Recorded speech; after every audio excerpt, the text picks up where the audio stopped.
So expecting myself to be just as healthy as the other person is childish. It's not. That's not.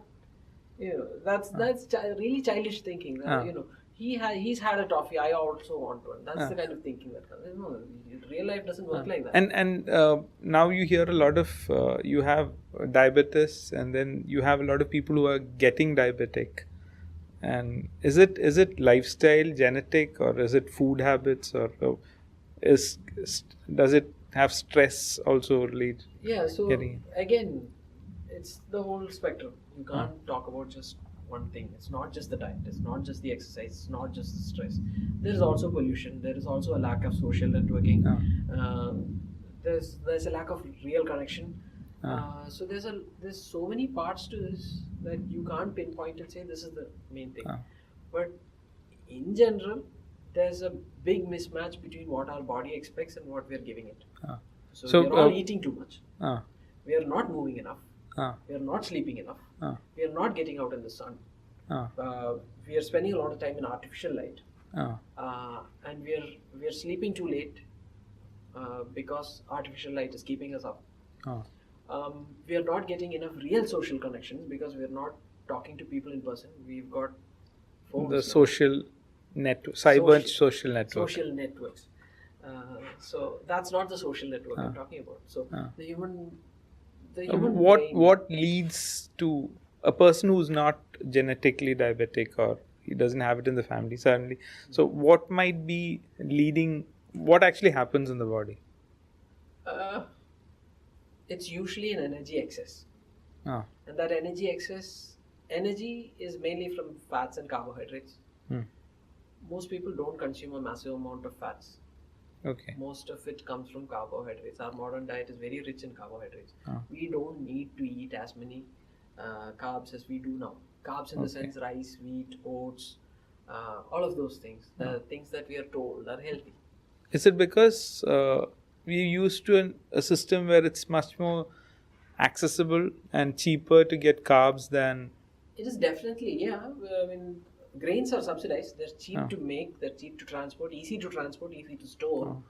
So when at a point in our history when food was in short supply and starvation was a major problem, getting people grains was the easy way to prevent deaths. And then we also added the other stuff to it, and we didn't stop on the grains. We still have the grains plus the extra stuff.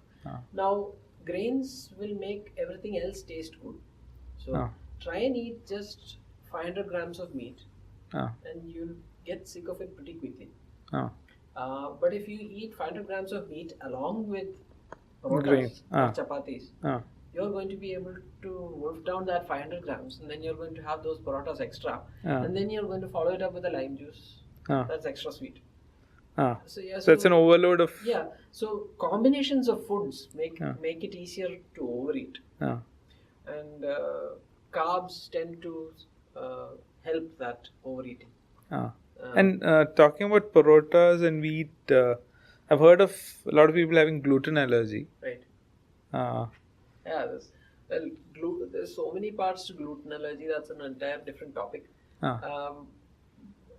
There is definitely some non-celiac gluten sensitivity going on, and it is on the rise. It seems to be on the rise. Most people seem to have some sort of bad reaction to gluten.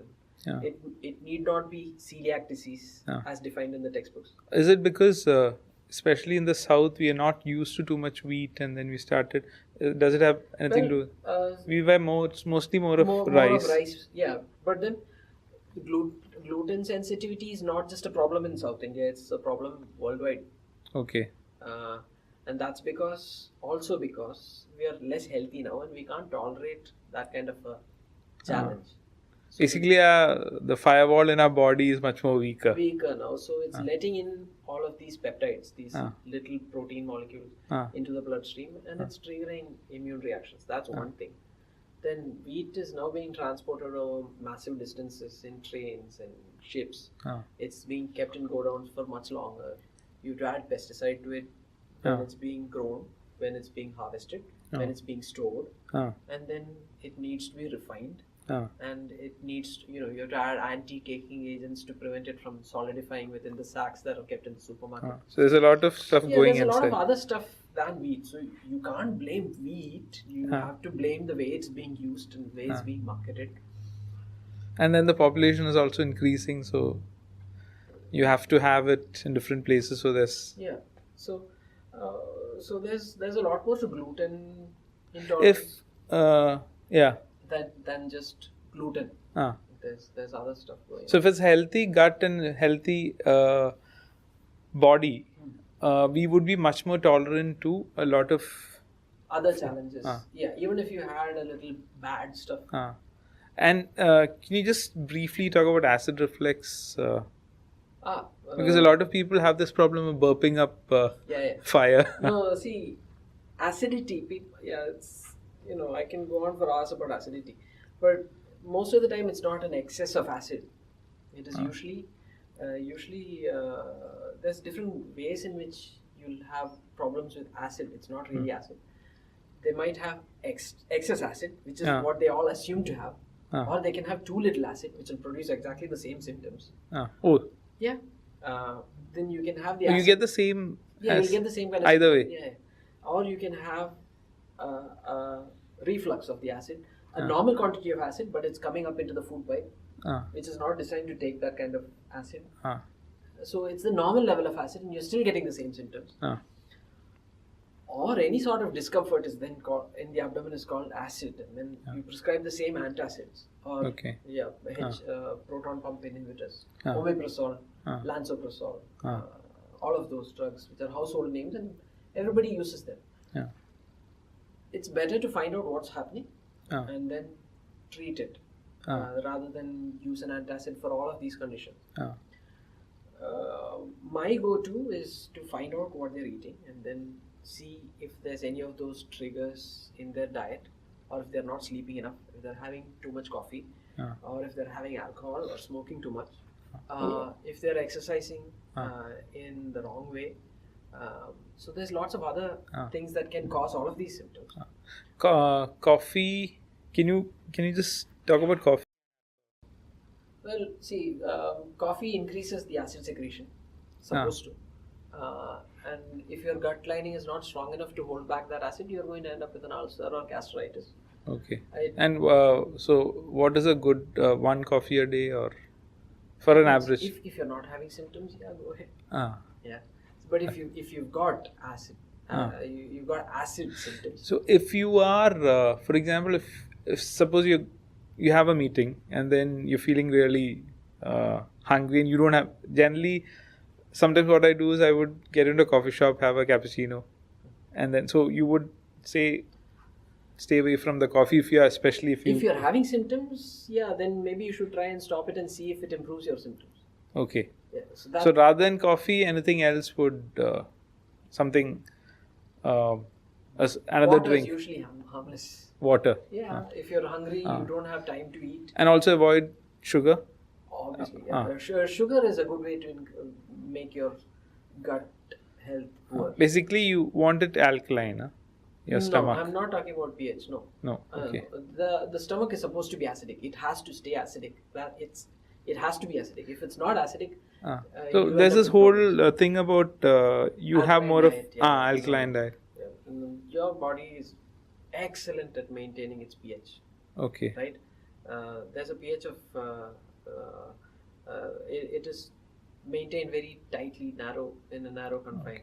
So 7.2 to 7.4, your body stays there all the time.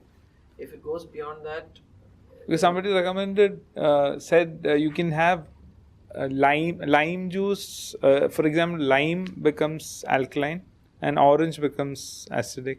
Well, I don't know. You don't have to really. You don't have to. Your body knows how to handle this stuff. Right? So if you as a person is not comfortable eating oranges, you just don't eat it. So if you eat an orange and it's giving you severe acid reflux and you're getting heartburn, don't bother eating oranges. Stay off it for some time. Fix all the other stuff that's going on. So and then go back to oranges and see if it's... So listen to your body, take notes, and then... And be honest. Don't get sidetracked by the And then RTM there's diet. this thing about either 3 meals a day or small, snacking in between. And Yeah. See, humans have starved. Throughout their evolutionary history, they've starved. We've started getting regular food only for the last 100, 200 years. Yeah. If we all keeled over and died, or we developed an ulcer every time we missed a meal, we wouldn't be here. Yeah.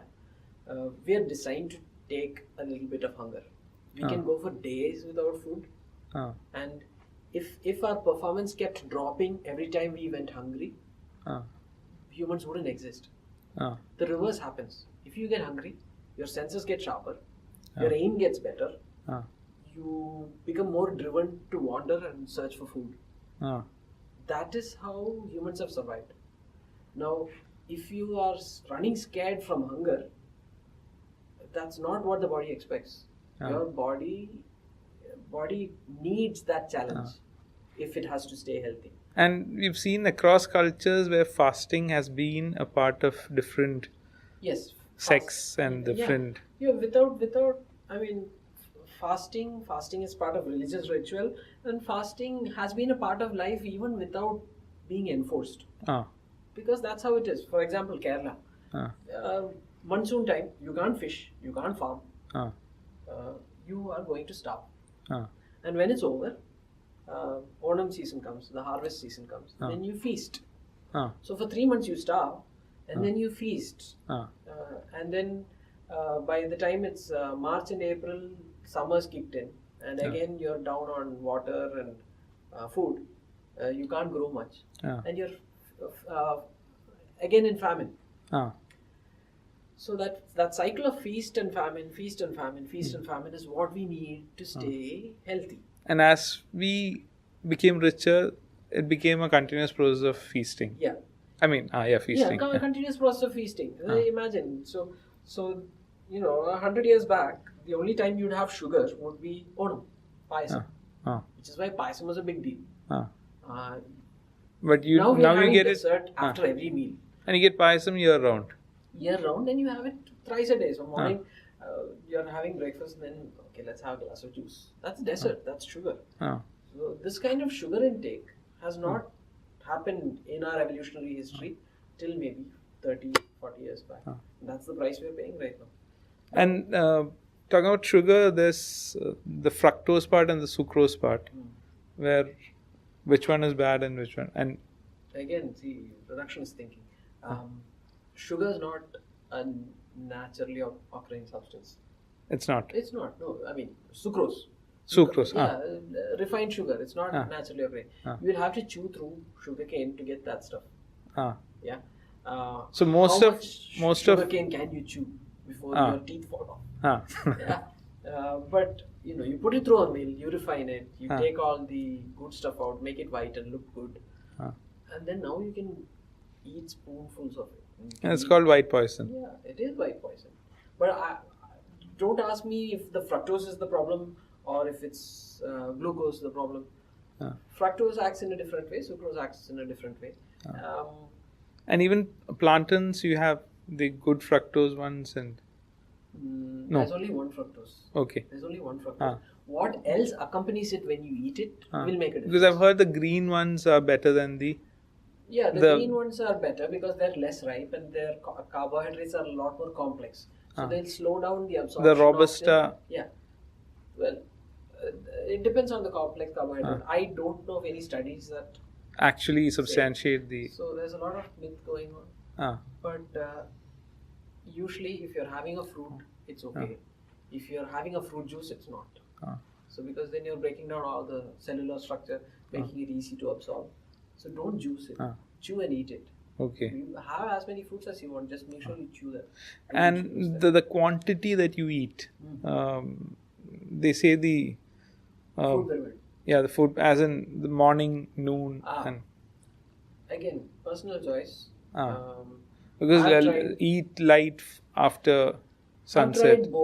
I've tried both. To be honest, I've done best when I've had a heavy breakfast and a light dinner. I didn't suffer too much when I had a heavy dinner and a light breakfast or skipped breakfast. I didn't suffer too much. But I found that I was better off with the conventional heavy. But I know people who have done really well skipping breakfast and having a heavy dinner. Because there's a lot of people who say don't skip your breakfast because that's going to give you energy for the whole day. But is your body just taking your breakfast energy for the... No. See, your body, ideally, if it's not getting food, should be able to access fat stores. It should be able to access glycogen stores from your liver or from your muscle. It won't, not so easily. So body should be flexible enough to absorb energy from where it's available. For somebody who's eating all the time, the body gets used to that regular intake of food. And it forms a habit. It gets lazy. It'll just mothball the machinery that's used to break down the fat in your body and access energy when it's needed. Because it's always getting food. It doesn't need to access the fat. So which is where the fasting. Oh, that's where the fat is building, and then the fat is building, and then you have no reason to access it because you're eating all the time. You're not giving enough time in between meals for the body to start looking for other sources of energy. And if a body is not used to looking for fat for fuel, every time you miss a meal, you're going to feel tired and you're going to feel exhausted, and your performance will drop. And you'll think that eating regularly is essential. It isn't. If your machinery is working properly, if your metabolism is working properly, you don't need to eat at regimented times. That's never happened in our history. Because if you look at all the hunters, exactly, they would eat, then maybe go on for depending on how good they are.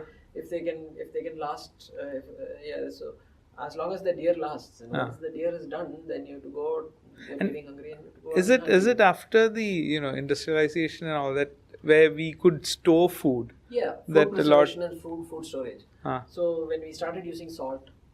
So you just salt your extra meat. So you could store. You catch a woolly mammoth and you salt it so that it stays for longer, or you smoke it. So food technology has helped us survive, but it is also a problem now because we've gotten used to feasting. Accessibility, easy accessibility. So basically, we're storing food in our body and also in our outside and not using either. So which is why I'm saying I used to be black and white in my thinking. I used to say food technology is bad because it's got cost us to have all of these problems. But without that food technology, I wouldn't be here standing and talking to you. Most of us would have been dead. Humans. So I think maybe we have to responsibly do. We've got the faculties, we've got the brains to figure all this out. And instead of relying on instinct and just doing things automatically like an animal would do, we've now got to start to apply our intellect to eating. So, which is where mindful eating comes in, mindful living comes in. Or, if you have the basic sciences clear in your head, you don't have to start thinking black and white. This is good, this is bad. You say each problem comes with a solution. Usually within its own circumstances, you find the solution and the problem within the same. It's all in the same scope. So you need to take an honest look at this problem, and then you might be able to find the solution yourself. So I have stopped thinking in black and white terms now. So which is why you'll never get a straight answer out of me. So when you ask me something, I'm saying it depends. Everything. I think it will depend on the person, the surroundings, the situation, and because we'll adapt to the surroundings. I think that's how we survive, right? We adapt and then.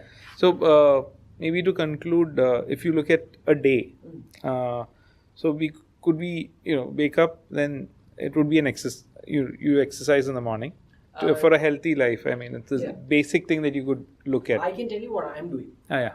Instead of saying that this is the perfect thing, this is what I'm doing. This is what's worked for you. This is what's worked for me. It need not work for you, but this is what's worked for me.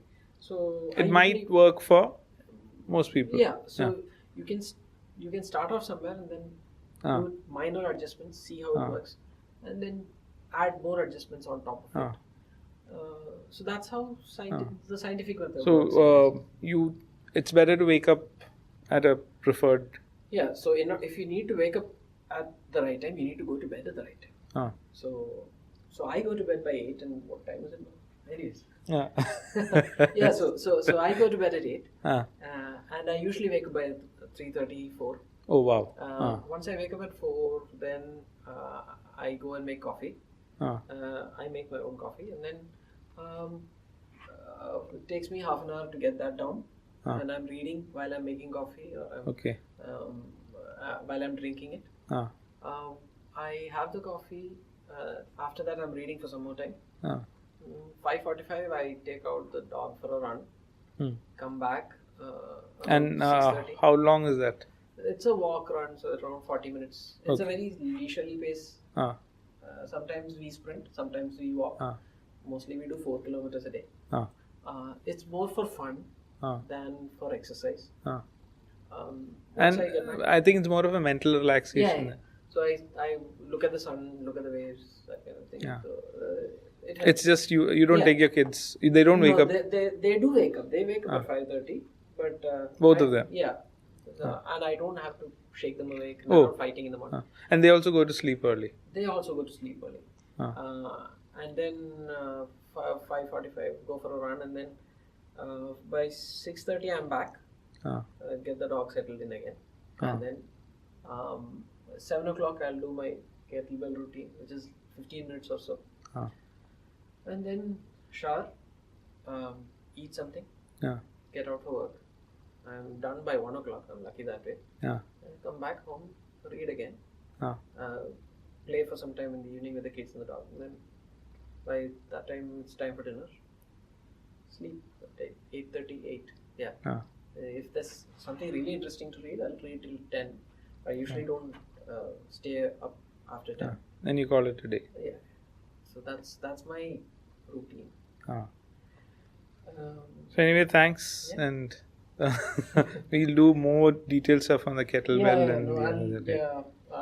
I didn't come really prepared for it, but Okay. Yeah. Thank you. Thank you.